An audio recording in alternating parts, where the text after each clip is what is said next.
யாவருமாய் இந்த நாளின் ஆராதனையின் ஆசீர்வாதத்திற்காய் ஜெபிப்போம். மகா கிருபையும் இரக்கமும் நிறைந்த நல்ல தேவனே, ஆசீர்வாதமான இந்த மாலை பொழுதிற்காக உம்மை நாங்கள் நன்றியோடு கூட துதிக்கிறோம், ஸ்தோத்தரிக்கிறோம். கர்த்தாவே, இந்த நாளின் ஆராதனையின் வேளையிலே தேவரீர் வல்லமையாய் மகிமைப்பட வேண்டுமாய் நாங்கள் ஜெபிக்கிறோம். உமக்கேற்ற ஒரு ஆராதனையை ஏறெடுக்கும்படியாய் எங்கள் ஒவ்வொருவரையும் உடைய சமூகத்திலே நாங்கள் தாழ்த்துகிறோம், ஒப்பு கொடுக்கிறோம். கர்த்தாவே, தேவனே, ஆராதனையை நடத்துகிற உம்முடைய தாசனையும் உம்முடைய கரங்களை நாங்கள் தருகிறோம். தேவன் வல்லமையாய் எடுத்து பயன்படுத்த வேண்டுமாய் நாங்கள் செபிக்கிறோம். ஆண்டவரே, தொடர்ந்து தேவனுடைய வார்த்தைக்காய் எங்களை நாங்கள் சமர்ப்பிக்கிறோம். கர்த்தர் தாமே ஜீவனுள்ள வார்த்தையால் மறுபடியுமாய் எங்களோடு கூட நீர் இடைபெற வேண்டுமாய் நாங்கள் செபிக்கிறோம். இருபுறமும் கருக்குள்ள பட்டயம் அல்லவோ உம்முடைய வார்த்தை ஆண்டவரே. அதன் மூலமாக எங்கள் இருதயத்திலே தேவன் இந்த நாளிலே செயல்பட வேண்டுமாய் நாங்கள் செபிக்கிறோம். நிச்சயமாகவே அவைகள் பலன் தரும் என்பதை நாங்கள் அறிந்திருக்கிறோம். அதற்காக உண்மை ஒன்று கூட நாங்கள் துதிக்கிறோம், ஸ்தோத்தரிக்கிறோம். ஆண்டவரே, ஆராதனையின் ஆரம்பம் முதல் முடிவு வரை தேவரீர் பொறுப்படுத்திக் கொள்ளுங்க. விசேஷமாய் கர்த்தாவே, ஒருவருடைய சிந்தை கூட ஆண்டவரை சிதறாதபடிக்கு உமக்கேற்ற பக்தியோடு கூட உம்மை ஆராதிக்கும்படியாய் கர்த்தர் எங்களுக்கு அனுகிரகம் செய்வீராக. தொடர்ந்து பொறுப்படுத்திக் கொள்ளும். இயேசுவின் நாமத்திலே ஜெபிக்கிறோம், ஜீவனுள்ள பிதாவே, ஆமென். கர்த்தருடைய பரிசுத்தம் நாமம் மகிமைப்படுவதாக. இன்றைக்கும் கூட நம்முடைய வாழ்க்கையிலே ஆண்டவர் ஜீவனுள்ள தேவனாக அவர் எப்பொழுதும் இருந்து நம்முடைய மத்தியிலே கிரியை செய்து அநாதி சிநேகத்தினாலே நம்மை வழிநடத்தி கொண்டு வருகிற பெரிதான கிருபைக்காக நன்றி சொல்லி நம் பாடல்களை பாடி ஆண்டவரை மகிமைப்படுத்த போகிறோம். வேதம் இப்படியாக சொல்கிறது. சங்கீதம் 47வது அதிகாரத்திலே முதல் வசனம் சொல்லுகிறது, சகல ஜனங்களே கைகொட்டி தேவனுக்கு முன்பாக கம்பீரமாய் ஆர்ப்பரியுங்கள். சகல ஜனங்களே கைகொட்டி தேவனுக்கு முன்பாக கம்பீர சத்தமாய் ஆர்ப்பரியுங்கள் என்று நாம் இன்றைக்கும் கூட ஆண்டவரை, அவர் செய்த நன்மைகளை நினைத்து கம்பீர சத்தத்தோடு கரங்களை தட்டி ஆண்டவரை ஆராதிக்க போகிறோம். இதயம் நன்றியுடன் நிரம்பி துதித்திடுவோம் என்ற பாடலை பாடி நன்றி நினைந்து உற்சாகத்தோடு கம்பீர சத்தத்தோடு ஆண்டவரை ஆர்ப்பரிப்போம்.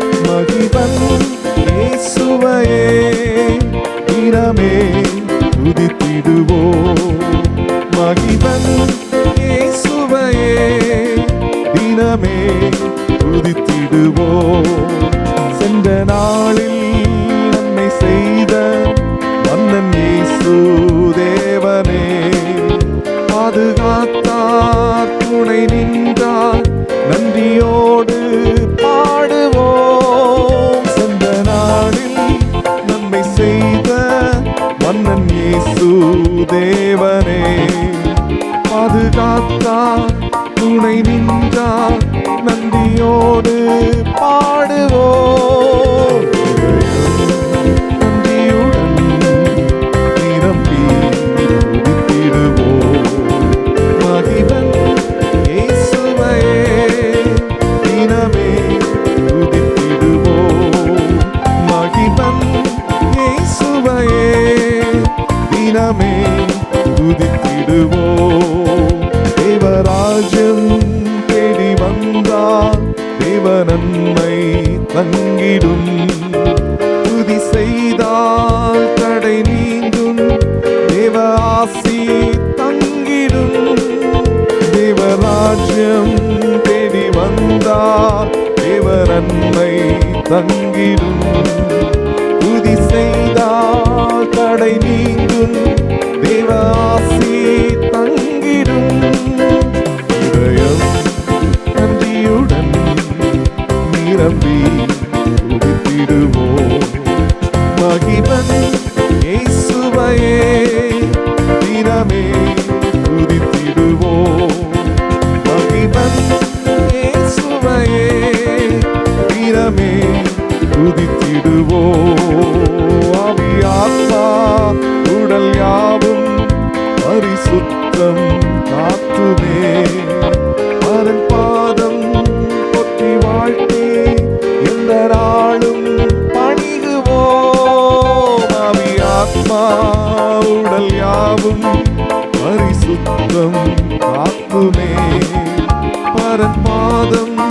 போற்றி வாழ்த்தி இந்த நாளும் அணுகுவோம்.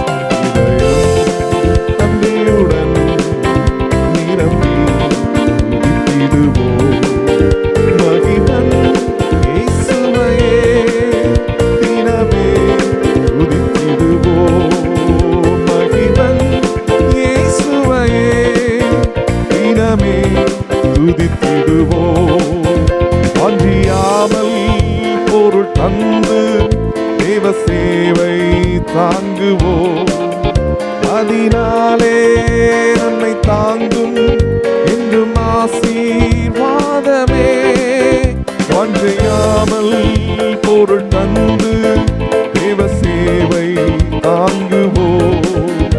அதனாலே நம்மை தங்கும் என்றும் ஆசீர்வாதமே.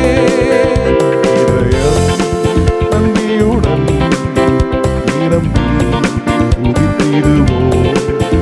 மகிமன் இயேசுவையே தினமே துதித்திடுவோம். மகிமன் இயேசுவையே தினமே துதித்திடுவோம்.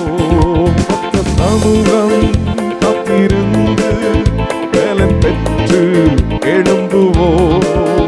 துதி செய்தால் சோர்வு நீங்கும் கர்த்தர் நாமம் போற்றுவோம். கர்த்தர் சமூகம் காத்திருந்து பலன் பெற்று எழும்புவோம். துதி செய்தால் சோர்வு நீங்கும் கர்த்தர் நாமம் போற்றுவோம். நன்றியுடன் நிரம்பி துதித்திடுவோம். மகிமன் இயேசுவையே தினமே துதித்திடுவோம். மகிமன் இயேசுவையே தினமே துதித்திடுவோம்.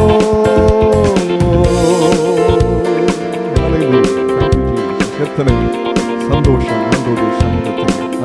கர்த்தரை நித்தம் தேடும் பொழுது, கர்த்தரை வாஞ்சியோடு தேடும் பொழுது, ஹல்லேலூயா, அவர் நமக்கு சமீபமாக இருந்து நன்மை செய்து கொண்டிருக்கிறதை நம்முடைய வாழ்க்கையிலே நாம் அனுபவிக்க முடியும். ஹல்லேலூயா, thank you Jesus. ஹல்லேலூயா. இன்றைக்கும் கூட ஆண்டவர் தம்முடைய அநாதி சிநேகத்தினாலே நம்மை அரவணைத்து பாதுகாத்து வந்திருக்கிறார். எத்தனை பேர் என்னோடு கூட சேர்ந்து ஹல்லேலூயா ஆண்டவரை ஆராதித்துக் கொண்டு இருக்கிறீர்கள்? ஆண்டவரே, ஆண்டவர் நம்முடைய வாழ்க்கையில தந்த நல்ல தருணம், நல்ல நேரம். ஹல்லேலூயா. எத்தனை it's a beautiful time in our life. ஹல்லேலூயா. அவர் இந்த நாளை அவர் நமக்கு குறித்து தந்திருக்கிறார் தம்மை ஆராதிப்பதற்கென்று. அன்று இஸ்ரவேல் ஜனங்கள் எகிப்தியர் மத்தியிலே அடிமைத்தன, அந்த எகிப்திய மத்தியிலே அடிமைத்தன வீடாக இருக்கும் பொழுது, அந்த ராஜாக்களுக்கு, அந்த அதிகாரிகளுக்கு, அந்த போர் சேவகர்களுக்கு அடிமை வாழ்க்கை வாழ்ந்து கொண்டிருந்தார்கள். தினமும் கஷ்டம், வேதனை, பாடு. ஹல்லேலூயா. அப்படிப்பட்ட அடிமை ஸ்தனத்திலிருந்து ஆண்டவர் தம்மை ஆராதிப்பதற்காக பெரிய பராக்கிரம கைகளினாலே, பெரிய வல்லமையோடு அந்த ஜனங்களை அவர் விடுவித்து வனாந்திர தேசத்திலே நடத்தி கானான் தேசத்திலே கொண்டு சேர்த்தார். தம்மை ஆராதிக்கின்ற ஜனங்கள் அடிமைப்பட்டு இருப்பது ஆண்டவருக்கு பிரியமில்லை. ஹல்லேலூயா. அடிமைத்தனத்திலிருந்து ஆண்டவர் நம்மை விடுவித்திருக்கிறார். எத்தனை பேர் சொல்ல முடியும், உணர்ந்து சொல்ல முடியும்? சாபங்களிலிருந்து, பாவங்களிலிருந்து, வேதனைகளிலிருந்து, கட்டுகளிலிருந்து எத்தனையோ குடும்பங்கள் சாபத்தினாலே, பாவத்தினாலே போராடி கொண்டிருக்கும் பொழுது, சந்ததியாய் தொடர்ந்து வருகின்ற சாபங்களிலிருந்து ஆண்டவர் நம்மை விடுவித்து காத்து நடத்தி வந்திருக்கிறார். நம்மை பெயர் சொல்லி அழைத்திருக்கிறார். நம்முடைய குடும்பங்களில் அநேக ஜனங்கள் இருந்திருக்கலாம். ஆனால் உங்களையும் என்னையும் ஆண்டவர் பிரித்தெடுத்து, வேர் பிரித்தெடுத்து அவருடைய சேவையை செய்வதற்கென்று நம்மை உருவாக்கி வழிநடத்தி வந்திருக்கிறார். செய்த நன்மைகள் ஏராளம். எண்ணுக்கடங்காத நன்மைகளை ஆண்டவர் நம்முடைய வாழ்க்கையிலே செய்து கொண்டிருக்கிறார். சபையே, ஜனமே, ஜனங்களே, ஆண்டவரை கம்பீர சத்தத்தோடு ஆண்டவரை துதித்து மகிமைப்படுத்தும். இன்றைக்கும் கூட அந்த அபிஷேகத்தின் வல்லமை கிரியை செய்து கொண்டிருக்கிறதை எத்தனை பேர் உணர்ந்து இன்னொரு பாடலை கூட பாட போகிறோம். அபிஷேகத்தின் வல்லமை நம் மத்தியிலே கிரியை செய்யும் பொழுது எல்லா சுய எண்ணங்கள் மாறும். இயேசுவின் நாமத்தினாலே எல்லா வல்லமை, ஆண்டோடைய வல்லமைகளை பெற்றுக்கொண்டு ஆவியிலே நிறைந்து நாம் ஆண்டவரை துதித்து மகிமைப்படுத்த போகிறோம். ஆண்டவர் அந்நிய பாஷையின் அடையாளத்தோடு நம்மை அபிஷேகிக்க அவர் எந்நேரமும் காத்திருக்கிறபடினாலே நாம் பாடி ஆண்டவரை மகிமைப்படுத்த போகிறோம். Thank you Jesus. Jesus, thank you Holy Spirit. We praise you. Hallelujah.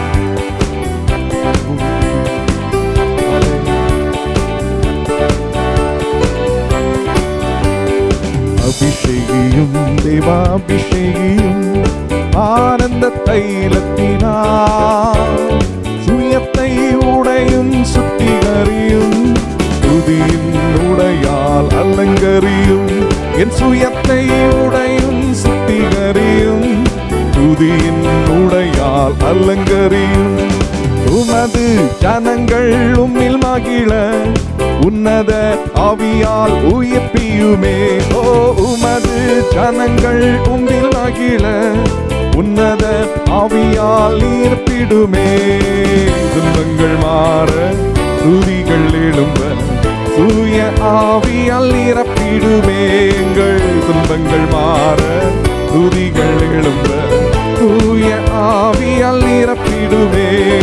அபிஷேகியும் தேவா அபிஷேகியும் ஆனந்த தைலத்தினால் சுயத்தை உடையும் சுத்திகரியும் துதியின் உடையால் அலங்கரியும் சுயத்தை உடையும் சுத்திகரியும் துதியின் உடையால் அலங்கரியும் ஆவியின் வரங்கள் 9 ஆவியின் கனியின் 9 ஆவியின் வரங்கள் 9 ஆவியின் கனியின் 9 நறுங்குண்டதும் நறுங்குண்டதும் நிலைவர இருதயம் தந்திடுமே. நொறுங்குண்டதும் நறுங்குண்டதும் நிலைவர இருதயம் தந்திடுமே.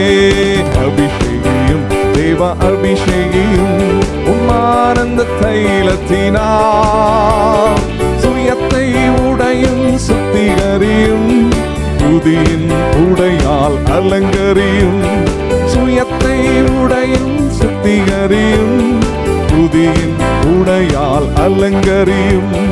பெந்தேகோஸ்தே நாளின் நிறைவினிலே அக்கினியாக இறங்கினீரே. அன்று பெந்தேகோஸ்தே நாளின் நிறைவினிலே அக்கினியாக இறங்கினீரே. தேவ ஆவியே தேற்றும் ஆவியே தேவை எனக்கு நீரல்லவோ. தேவ ஆவியே தேற்றும் ஆவியே தேவை எனக்கு நீரல்லவோ.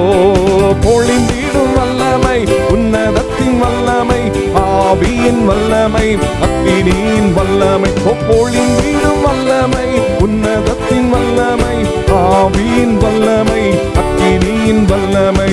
வல்லமை தேவை தேவா வல்லமை தாரும் தேவா. இன்றே தேவை தேவா இப்போ தாரும் தேவா. இன்றே தேவை தேவா இப்போ தாரும் தேவா. மாம்சமான யாவர் மேலும் ஆவியை ஊற்றுவேன் என்றீ. மாம்சமான யாவர் மேலும் ஆவியை ஊற்றுவேன் என்றீர். முப்பர் வாலிபர் யாவரும் தீர்க்க தரிசனம் சொல்வாரே. இன்று முப்பர் வாலிபர் யாவரும் தீர்க்க தரிசனம் சொல்வாரே. வல்லமை உண்டு உண்டு அற்புத வல்லமை இயேசுவின் இரத்தத்தால். வல்லமை உண்டு உண்டு அற்புத வல்லமை ஆட்டுக்குட்டியின் இரத்தத்தினால். There is power, power, wonder working power in the blood of the Lamb. There is power, power, wonder working power in the precious blood of the Lamb. பொழிந்திடும் வல்லமை உன்னதத்தின் வல்லமை ஆவியின் வல்லமை அக்கினியின் வல்லமை. பொழிந்திடும் வல்லமை உன்னதத்தின் வல்லமை ஆவியின் வல்லமை அக்கினியின் வல்லமை. பெந்தேகோஸ்தே நாளின் நிறைவினிலே அக்கினியாக இறங்கினீரே. ஓ ஜீசஸ் பெந்தேகோஸ்தே நாளின் நிறைவினிலே அக்கினியாக இறங்கினீரே. தேவாவியே தேற்றும் ஆவியே தேவை எனக்கு நீர் அல்லவோ. தேவாவியே தேற்றும் ஆவியே தேவை எனக்கு நீர் அல்லவோ. பொழிந்திடும் வல்லமை உன்னதத்தில் சபையாய் சேர்ந்த ஆண்டவரை துதித்து துதித்து பாடி மகிமைப்படுத்தும். ஹல்லேலூயா. பொழிந்திடும் வல்லமை உன்னதத்தின் வல்லமை ஆவியின் வல்லமை அக்கினியின் வல்லமை அபிஷேகியும் தேவா அபிஷேகியும் ஆனந்த தைலத்தினார் சுயத்தை உடையும் சுத்திகரியும் துதியின் உடையால் அலங்கரியும். ஓ சுயத்தை உடையும் சுத்திகரியும் துதியின் உடையால் அலங்கரியும். விட்டுக் கொடுக்காத தேவன். ஹல்லேலூயா. கரங்களை தட்டி ஆண்டவரை சில நிமிடங்கள் மகிமைப்படுத்தும். ஆராதனை வேளையிலே ஆண்டவரை அக்கினி அபிஷேகம் இப்பொழுது ஒவ்வொருவரையும் நிரப்புவதாக. ஹல்லேலூயா. ஆண்டவருடைய அபிஷேகம் வரும் பொழுது நம்மை ஆண்டவர் பரிசுத்தப்படுத்துகிற தேவனாக இருக்கிறார். ஹல்லேலூயா. எல்லா பாவ சாபங்கள் வியாதிகள் ஆண்டவரை கட்டுகளை முறிக்க வல்லவராக இருக்கிறார். இயேசுவின் நாமத்தினாலே நீங்கள் விடுதலை ஆவீர்கள் என்ற வசனத்தின்படி ஹல்லேலூயா ஆண்டவர் கொடுக்கிற பலத்தினாலே ஆண்டவர் நம்மை அக்கினியின் அபிஷேகத்தினாலே வல்லமையினாலே ஒருமுறை கூட நிரப்புவதற்கு நாம் ஒப்பு கொடுத்து ஆண்டவரை மகிமைப்படுத்தும். ஹல்லேலூயா. ஆன்லைனில் ஆராதித்துக் கொண்டிருக்கலாம். ஹல்லேலூயா. ஆங்காங்கே வீடுகளிலே ஆராதித்துக் கொண்டிருக்கலாம். இப்பொழுது கூட சில நிமிடங்கள் அப்பா பிதாவே என்ற ஆண்டவருடைய சமூகத்தில் ஒப்பு கொடுத்து ஆண்டவரை துதிக்க ஆரம்பிக்கும் பொழுது ஆண்டவர் வல்லமையினாலே அவர் நிரப்ப வல்லவராக இருக்கிறார். ஹல்லேலூயா. வியாதிகள் மறையட்டும் இயேசுவின் நாமத்தினாலே. ஹல்லேலூயா. ஆண்டவரை ஆராதித்துக் கொண்டிருக்கும் போது ஆண்டவருடைய பிரசன்னம் இந்த இடத்திலே நிரப்பட்டும். ஹல்லேலூயா. சுற்றிலும் அக்கினி ரதமாக ஆண்டவர் இறங்கி இருக்கிறார். ஹல்லேலூயா. எதற்கும் பயப்பட வேண்டாம். பயம் பறந்து போவதாக. ஹல்லேலூயா. நம்முடைய இருதயத்தை விட்டு உலகத்தினாலே நெருக்கப்படுகிற நெருக்கங்கள் மாறட்டும் இயேசுவின் நாமத்தினாலே. அவருடைய வல்லமை இன்றைக்கும் கிரியை செய்து கொண்டிருக்கிறபடினாலே ஹல்லேலூயா உரக்க சத்தத்தோடு வாய்களை திறந்து ஆண்டவரை மகிமைப்படுத்திக் கொண்டிருப்போம். ஹல்லேலூயா. We praise you master. ஹல்லேலூயா. உம்முடைய வார்த்தையிலே வல்லமை இருக்கிறது. உம்முடைய வார்த்தையிலே ஜீவன் இருக்கிறது. உம்முடைய வார்த்தையிலே சுகம் இருக்கிறது. அண்ட சராசரங்களை உம்முடைய வார்த்தையினாலே உருவாக்கின உம்முடைய கரம் அல்லவோ. ஹல்லேலூயா. We praise you master. We praise you. We praise you master. Thank you Holy Spirit. நான்கள் நீரோடே வாஞ்சித்து கதறுவது போல எங்கள் ஆத்துமா ஒரு வாஞ்சியோடு உம்முடைய சமூகத்திலே வந்து நிற்கிறது. ஹல்லேலூயா. எங்கள் ஆத்துமா ஒரு வாஞ்சியோடு உம்முடைய சமூகத்திலே. Thank you Jesus. ஹல்லேலூயா. வாஞ்சியோடு வந்து நிற்கிறோம் சுவாமி. பலவீனங்கள் மத்தியிலே நாங்கள் வந்து நிற்கிறோம். ஆண்டவரே பலப்படுத்துவீராக. ஹல்லேலூயா. We praise you master. எல்லா சோர்வுகளும் மாறிக்கொண்டிருக்கிறது இந்த நேரத்திலே. ஹல்லேலூயா. You are our refuge Jesus. You are our strength, O Lord mighty God. Hallelujah. இயேசு என்கிற நாமத்திற்கு there is a power in the name of Jesus. Jesus is the power. Hallelujah. That you are giving. ஓ சோர்ந்து போகின்ற நேரங்களில் எல்லாம் எங்களை தேற்றுகிற உம்முடைய கரம். ஹல்லேலூயா. கண்களை மூடி சில நிமிடங்கள் ஆண்டவரை மகிமைப்படுத்திக் கொண்டே இருப்போம். மகிமை மகிமை துதி துதி கனம் வேற ஒன்றும் இல்லை. சரீரத்தெல்லாம் அடிச்சு வேதனைப்படுத்தி உண்மை ஆராதிக்க வரல ஆண்டவரே. எங்க மனதை ஊற்றி உடைய சமூகத்தில். ஹல்லேலூயா. ஓ we praise you. We praise you. எவ்வளவு தூரம் ஆண்டவரை நம்முடைய இருதயத்தை ஊற்றி ஆராதிக்கிறோமோ அவ்வளவுக்கு அதிகமாக ஆண்டவரை இறங்கி கிரியை செய்ய வல்லவராக இருக்கிறார். ஹல்லேலூயா. பயம் வேண்டாம். அநேக நேரங்களில் நாம் பயந்து கொண்டு இருக்கிறோம். There is nothing to worry. Hallelujah. கிறிஸ்தவர்களாகிய நாம், விசுவாசிகளாக நாம் போர் சேவகர்களாக ஆண்டவர் நம்மை மாற்றி வைத்திருக்கிறார். ஹல்லேலூயா. பராக்கிரமத்தை ஆண்டவர் தந்து வைத்திருக்கிறார். பராக்கிரமசாலியே என்று ஆண்டவர் கூப்பிடுகிறார் இன்றைக்கு. ஹல்லேலூயா. ஒரு கோழை அல்ல ஆண்டவர். தம்முடைய அபிஷேகத்தினாலே அபிஷேகத்தை வைத்திருக்கிறபடியினாலே பராக்கிரமசாலி என்று ஆண்டவர் நம்மை கூப்பிடுகிறார். Thank you Jesus. We praise you master. ஆராதிக்க உம்மிடத்திலே வந்திருக்கிறோம். உம் ஆவியினாலே நிரப்பி இருக்கிறோம். ஆராதிக்க உம்மிடம் வந்தே ஆவியாலே நிரப்பும். ஆராதிக்க உம்மிடம் வந்தே ஆவியாலே நிரப்பும். உம்மை உயர்த்தி நான் உள்ளம் மகிழ்வேன்.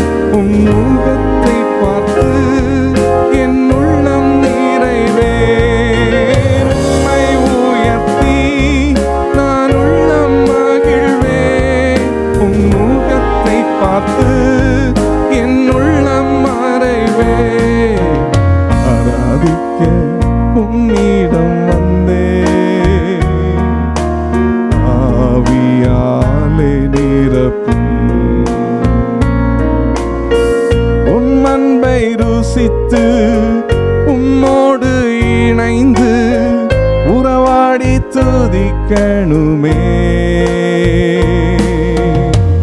உம் அன்பை ருசித்து உம்மோடு இணைந்து உறவாடி துதிக்கணுமே. கண்ணீரோடு உந்தனை அணைத்து துதித்து மகிழணுமே. கண்ணீரோடு உந்தனை அணைத்து துதித்து மகிழணுமே. உம்மை உயர்த்தி நான் உள்ளம் மகிழ்வேன். உம் முகத்தை பார்த்து என் உள்ளம் நிறைவேன். உம்மை உயர்த்தி நான் உள்ளம் மகிழ்வேன். உம் முகத்தை பார்த்து என் உள்ளம் நிறைவேன். ஆராதிக்க உம்மிடம் வந்தேன்.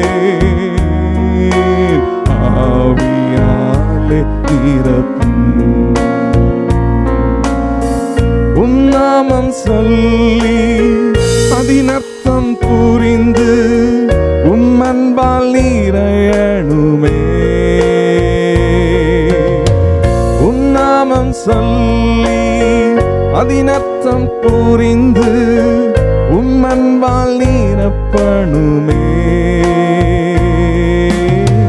உம் பாதத்தில் விழுந்து பணிந்து உந்தனை உயர்த்தணுமே. உம் பாதத்தில் விழுந்து பணிந்து உந்தனை உயர்த்தணுமே. உம்மை உயர்த்தி நான் உள்ளம் மகிழ்வேன். உம் முகத்தை பார்த்து என் உள்ளம் நிறைவேன். உம்மை உயர்த்தி நான் உள்ளம் மகிழ்வேன். நான் உள்ளம் நிறைவேன். உம்மிடம் வந்தேன். ஆவியாலே நிரப்பும். ஆராதிக்க உம்மிடம் வந்தேன். ஆவியாலே நிரப்பும். Thank you, Jesus. நல்ல பிதா, நல்ல ஆராதனை வேலைக்காக நான் உங்களுக்கு நன்றி செலுத்துகிறேன். ஒரு முறை கூட என் வாழ்க்கையில் சமூகத்திலே ஒப்பு கொடுத்து ஆண்டவரே உடைய கற்பனைகளை கை கொண்டு ஆண்டவரே உடைய மகத்துவத்தை புரிந்தவர்களாக, உடைய வழிகளை அறிந்தவர்களாக, உடைய பரிசுத்தத்தை நாங்கள் நினைத்து உம்மை துதிக்க தந்த கிருபைக்காய் நாங்கள் உமக்கு நன்றி செலுத்துகிறோம். வான சேனைகள் தூதர்கள் இந்த நேரத்திலும் கூட உம்மை ஆராதித்துக் கொண்டிருக்கிறார்கள். சுவாமி, வேதத்திலே நாங்கள் அதை பார்க்கிறோம். 24 மணிக்கூறும் ஆண்டவரே, மணி நேரங்களும் ஆண்டவரே, பரலோகத்திலே ஆராதனையின் ஆர்ப்பரிப்பின் சத்தத்தை ஆண்டவரே அங்கே கேட்டுக்கொண்டிருக்கிறபடியால் நாங்கள் நமக்கு நன்றி செலுத்துகிறோம். நாங்களும் கூட உம்மோடு இணைந்து உம்மை ஆராதிக்க தந்த பெரிதான கிருபைக்காக நாங்கள் நமக்கு நன்றி செலுத்துகிறோம். சுவாமி, மீதியான ஒவ்வொரு பகுதிகளிலும் கிருபை கூட இருப்பதாக தாழ்த்தி எங்களை வெறுமையாக்குகிறோம். மீட்பர் இயேசு கிறிஸ்துவின் மூலம் ஜெபம் கேளும் எங்கள் நல்ல பிதா. சபை அறிவிப்புகள். சபை கூடுகைக்கு அனுமதி கிடைக்கும் வரை நம் சபை ஆராதனை இது போலவே ஆன்லைனில் மாலை 8 மணி முதல் 9 மணி வரை நடைபெறும். யூடியூப் அல்லது ஃபேஸ்புக் லிங்க் மூலம் இணைந்து கொள்ளும்படி அன்புடன் கேட்டுக்கொள்கிறோம். டாஃப்டி வகுப்புகள் 4வது மற்றும் 5வது வெள்ளிக்கிழமைகளில் சபை ஆராதனையோடு நடைபெறும். ஆண்கள் ஜெப ஐக்கியம் ஞாயிறு மாலை 8 மணிக்கு ஜூம் ஆப் மூலம் நடைபெறும். பெண்கள் ஜெப ஐக்கியம் புதன் மாலை 7 மணிக்கு ஜூம் ஆப் மூலம் நடைபெறும். மாதாந்திர உபவாச ஜெபமும் ஜூம் ஆப் மூலம் நடைபெறும். மேற்கொண்டு தகவலுக்கு பிரதர் ஆப்ரஹாம் அல்லது சிஸ்டர் சுஜிதாவை தொடர்பு கொள்ள அன்புடன் கேட்டுக்கொள்கிறோம். கிட்ஸ் ஃபார் கிரைஸ்ட் சிறுவர் வகுப்புகள் வியாழன் மாலை 8 மணி முதல் 9 மணி வரை ஜூம் ஆப் மூலம் நடைபெறும். காணிக்கை மற்றும் தசம பாகம் கொடுக்க விரும்புவோர் சபை போதகர் அனுப்பி தந்த இன்ஸ்ட்ரக்ஷன்ஸை ஃபாலோ பண்ணும்படி அன்புடன் கேட்டுக்கொள்கிறோம். சபையாரின் எந்த ஒரு அவசர தேவைக்கும் சபை போதகரை எந்த நேரத்திலும் தயக்கமின்றி தொடர்பு கொள்ள அன்போடு கேட்டுக்கொள்கிறோம். நம் சபை கூடுகைக்கு நிரந்தரமான விசாலமான ஒரு இடத்தை கர்த்தர் நமக்கு சீக்கிரத்தில் தரும்படி அனுதினமும் அனைவரும் ஜெபம் செய்யும்படி அன்புடன் கேட்டுக்கொள்கிறோம். நமது டேட்டாபேஸின் படி இந்த வாரம் பிறந்தநாள் காண்பவர்கள்: Catherine daughter of brother Vijay George 11th December, brother Daniel Vinci 11th December, brother Saravanan 12th December, sister Annie Nisha 15th December, Hena daughter of sister Praveena 16th December, sister Sudha Susai 17th December. மேலும் திருநாள் காண்பவர்கள்: பிரதர் பன்னி செல்வம் குடும்பத்தார் 13th டிசம்பர், சிஸ்டர் கௌதமி குடும்பத்தார் 14th December. ஹல்லேலூயா, உமக்கு ஸ்தோத்திரம் இசப்பா. இந்த நாளையும் கூட பிறந்த நாளையும் திருமண நாளையும் கொண்டாடுகிறோம். நம்முடைய பிள்ளைகளுக்காக நாங்கள் ஜெபிக்கிறோம். பிறந்த நாளை காண கிருபை செய்ததற்காக ஸ்தோத்திரம்ப்பா. ஒரு புதிய ஒரு ஆண்டை நீங்கள் காண கிருபை செய்ததற்காக ஸ்தோத்திரம். அவங்க பிறந்த நாள் முதல் இந்த நாள் வரையிலையும் நீங்கள் அவங்களை கண்மணி போல் பாதுகாத்தீங்கப்பா. எல்லா சூழ்நிலையிலும் நீங்கள் போதுமானவராக இருந்தீங்கப்பா. அவருடைய கால்களை இடறதலுக்கு தப்புவித்தீங்க. அதற்காக ஸ்தோத்திரம். புதிய ஒரு ஆண்டை துவங்கி தேவ சமூகத்தில் நிற்பதற்கு தேவன் கொடுத்த நல்ல தருணங்களுக்காக ஸ்தோத்திரம். இந்த புதிய ஆண்டிலையும் கூட அவர்கள் புதிய கிருபைகளை பெற்றுக்கொண்டு கர்த்தருக்குரிய காரியங்கள் அதிகமாக வளர உதவிச்சிங்கப்பா. அவர்களை இன்னும் அதிக கனிகளை கொடுக்கும்படி நீங்கள் அவங்களை சுத்தப்படுத்துங்கப்பா. ஸ்தோத்திரம். இன்னும் கர்த்தருக்குள்ளே அவர்கள் வளர உதவிச்சிங்க. ஸ்தோத்திரம் ஸ்தோத்திரம். பாதுகாத்துக் கொள்ளுங்க. தன்னுடைய பிள்ளைகளை அநேகருக்கு பிரயோஜனமுள்ள பிள்ளைகளாக மாற்றுங்க. விசுவாசத்தில் இன்னும் அதிகமாக வளர அவர்களை தைரியப்படுத்துங்க. சூழ்நிலைகளை கண்டு சொந்து போகாதபடிக்கு கர்த்தருடைய வல்லமையுள்ள கரம் தம்முடைய பிள்ளைகளோடு கூட இருந்து பாதுகாத்துக் கொள்ளும்படியாக ஜெபிக்கிறோம்ப்பா. திருமண நாளை கொண்டாடுற நம்முடைய பிள்ளைகளை நம்முடைய கருத்தில் ஒப்பு கொடுக்குறோம்ப்பா. அவர்களை நீங்கள் சமாதானமாகவும் ஐக்கியமாகவும் நீங்கள் இணைத்து இருக்கிறீங்க. கர்த்தருக்குள்ள ஸ்திரீ இல்லாமல் புருஷனும் இல்லை, புருஷன் இல்லாமல் ஸ்திரீயும் இல்லை என்று சொல்லி பார்க்குறோம்ப்பா. அவங்க கர்த்தருக்குள்ள மகிழ்ச்சியாக இருப்பது தான் அவர்களுடைய பலன். அவர்கள் கர்த்தருக்குள்ள மகிழ்ச்சியாக இருந்து ஸ்தோத்திரம் ஓட்டத்தை ஜெயமாய் முடிக்க உதவிச்சிங்க. கொடுத்திருக்க சமாதானத்தை, இந்த ஐக்கியத்தை அவர்கள் முடிவுரைந்தும் அதை காத்துக்கொள்ள கிருபை கொடுங்கப்பா. அந்த ஐக்கியத்தை கொடுங்க. இந்த குடும்பத்தினுடைய பாதுகாப்பிற்காகவும் ஸ்தோத்திரம், பிள்ளைகளுடைய பாதுகாப்பிற்காகவும் ஸ்தோத்திரம். எல்லோரையும் நம்முடைய கருத்தில் சமர்ப்பிக்கிறோம். மீதியான வேலையும் கூட பொறுப்பெடுத்து நடத்துங்க. இப்போ இயேசு கிறிஸ்து மூலமாக ஜெபிக்கிறோம். ஜெபங்கள் நல்ல பிதாவே, ஆமென். Praise the Lord. ஹல்லேலூயா. ஆண்டவராகிய இயேசு கிறிஸ்துவினுடைய திருநாமம் மகிமைப்படுவதாக. இன்றைய செய்திக்காக நாம் எடுத்துக்கொள்வோம் 3 யோவான் 1 அதிகாரம் 2 வசனம். 3 யோவான் 1 அதிகாரம் 2 வசனம். பிரியமானவனே, உன் ஆத்மா வாழ்கிறது போல நீ எல்லாவற்றிலும் வாழ்ந்து சுகமாயிருக்கும்படி வேண்டுகிறேன். எல்லாருக்கும் நமக்கு பரிச்சயமான ஒரு வசனம். ஆண்டவன் நம்மை ஆவி, ஆத்மா, சரீரம் என்று சொல்லி ஒரு ட்ரையூன் பீயிங்காக ஆண்டவன் நம்மை படைத்திருக்கிறார். அந்த ஆவி என்கிறது தேவனிடத்திலிருந்து வந்து மறுபடியும் தேவனிடத்துக்கு அது திரும்பிவிடும். சரீரமானது, அந்த சரீரத்திற்கு உணர்வு உண்டு, உணர்ச்சி உண்டு, அறிவு உண்டு, விருப்பு வெறுப்பு உண்டு என்று சொல்லி நாம் அறிந்திருக்கிறோம் அல்லது நினைத்து கொண்டு இருக்கிறோம். இந்த ஆத்மாவானதும் இந்த சரீரத்துக்குள்ளே இருக்கிறது. அதை எப்படி விவரிப்பது என்று நாம் அவ்வளவாக அதை நாம் விவரிக்க முடியாது. நம்முடைய சரீரத்துக்குள்ளே இருக்கிற அந்த ஆத்மாவை குறித்து நாம் தியானிக்கிறோம், பேசுகிறோம். அது முக்கியமானது என்று சொல்லி நாம் வேதத்தில் வாசிக்கிறோம். ஆனாலும் அதை குறித்ததான ஒரு சரியான அறிவு நமக்கு, தெளிவு நமக்கு இல்லாமல் இருக்கிறது தான் காரியம். இந்த ஆத்மா சரீரத்துக்குள் இருக்கிறது. இந்த ஆத்மாவுக்கு சிந்திக்கிற திறமை இருக்கிறது. இந்த ஆத்மாவுக்கு விருப்பு வெறுப்பு இருக்கிறது. நல்லா கவனியுங்கள். இந்த ஆத்மாவுக்கு அறிவு இருக்கிறது. இந்த ஆத்மாவுக்கு விருப்பு வெறுப்பு இருக்கிறது. இந்த ஆத்மாவுக்கு உணர்வுகள் இருக்கிறது. இந்த ஆத்மாவுக்கு உணர்ச்சிகள் இருக்கிறது. நாம் நினைக்கிறோம் இதெல்லாம் சரீரத்துக்கு தான் இருக்குது அப்படின்னு சொல்லி நம்ம நினைக்கிறோம். ஆனால் உண்மையிலே பார்க்க போனால் இந்த ஆத்மாவுக்குத்தான் இவைகள் இருக்கிறது. அது சரீரத்தின் மூலமாக அது வெளிப்படுகிறது என்கிறது தான் உண்மை.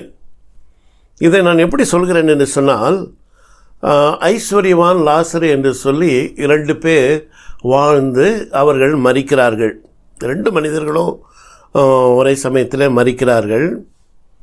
அவருடைய ஆவி நாம் ஏற்கனவே சொன்னபடி அது என்ன செய்கிறது, தேவனிடத்திலிருந்து வந்தது. தேவனிடத்துக்கு ஒரு மனிதன் மரிக்கும்போது அது போய்விடுகிறது.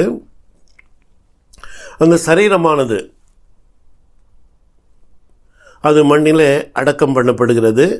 மண்ணுக்கு மண்ணாக அது போய்விடுகிறது. ஆனால் ஆத்துமா, ஒருவனுடைய ஆத்துமா அது பாதாளத்துக்கு செல்கிறது. அந்த காரியத்தை நான் வாசிக்கிறேன். லூக்கா எழுதின சுவிசேஷம் 16ஆம் அதிகாரம் 23ஆம் வசனம். பின்பு அந்த தரித்திரன் மரித்து தேவதூதரால் ஆபிரகாமுடைய மடிவிலே கொண்டு போய் விடப்பட்டான். ஐஸ்வர்யவானும் மரித்து அடக்கம் பண்ணப்பட்டான். பாதாளத்திலே அவன் வேதனைப்படுகிற போது தன் கண்களை ஏறெடுத்து தூரத்திலே ஆபிரகாமையும் அவன் மடியிலே லாசருவையும் கண்டான் என்று சொல்லப்பட்டிருக்கிறது. இங்கே அவன் வேதனைப்படுகிறான் என்று சொல்லி நாம் வாசித்தோம். அவனால் பார்க்க முடிகிறது. உணர்ச்சி அவனுக்குள் இருக்கிறது. மரித்து போனவன், அவனுடைய ஆத்மா மாத்திரம்தான் அங்கே பாதாளத்துக்கு போயிற்று. ஆனால் அந்த ஆத்மாவுக்கு உணர்ச்சி, வேதனை எல்லாம் இருக்குது. அவனால் பார்க்க முடிகிறது. ஆச்சரியமாக இருக்குல்ல? அல்லேலூயா. 24ஆம் வசனத்தில் நான் திரும்ப வாசிக்கிறேன். அப்பொழுது அவன், தகப்பனாகிய ஆபிரகாமே, நீர் எனக்கு இறங்கி லாசரு தன் விரலின் நுனியை தண்ணீரில் தோய்த்து என் நாவை குளிர பண்ணும்படி அவனை அனுப்ப வேண்டும். இந்த அக்கினி ஜுவாலையின் வேதனைப்படுகிறேனே என்று கூப்பிட்டான். இதை வாசிக்கும்போது நாம் ஒரு காரியத்தை நாம் அறிந்து கொள்கிறோம். இந்த மனிதன் மரித்து விட்டான். அவனுடைய ஆத்மா அது பாதாளத்துக்கு சென்று விட்டது. அங்கே அவனுக்கு அந்த வேதனையை அவன் உணர்கிறான். ஆகவே அவனுடைய சரீரத்தில் உணர்ச்சி இருக்கிற சரீரம் இல்லை, ஆனால் உணர்ச்சி இருக்கிறது. அந்த வேதனையை அவன் அனுபவிக்கும்படியாக அந்த ஆத்மா வேதனையை அனுபவிக்கிறது.